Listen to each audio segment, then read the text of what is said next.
It's everywhere. Anti-Semitism. I'm shocked. If I thought racism was bad against people like me in the 70s, when this country saw an influx of people of colour, things have settled down. People have come to accept that humans come in all colours and that we are all equal. Yes, of course, you get your occasional racist, but in general, I am not afraid to show my blackness, as it were, for fear of reproach by what would appear to be normal people. We've moved on, or so I thought. So I find this open anti-Semitism extremely unsettling, especially from people who should know better. Jewish people are literally being hounded out of our cities, our schools, and in particular, our universities. The weekly pro-Palestine marches have made parts of the UK no-go areas for Jewish people and brought a whole host of unsavoury characters out of the woodwork. Many of these protesters have become a kind of open season for racism. Remember the teacher who had the racist placard of Rishi and Suella as coconuts?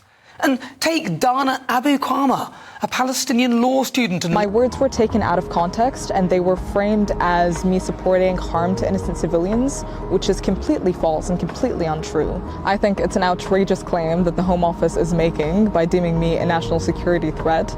I'm a 19-year-old who has done nothing but go to school and advocate for social justice and try and be an asset to my community. So by saying that I pose a threat to public security and national security is a completely baseless claim. Yeah, so that was Dana Abu Kama, a Palestinian law student and leader of Friends of the Palestinian Society at the University of Manchester, following her speech in university demonstrating where she said she was full of joy and pride that Palestinian resistance had come to this point. She said that her visa was revoked on the grounds of national security, with authorities citing her as a risk to public safety. And there she was, trying to squirm out of it.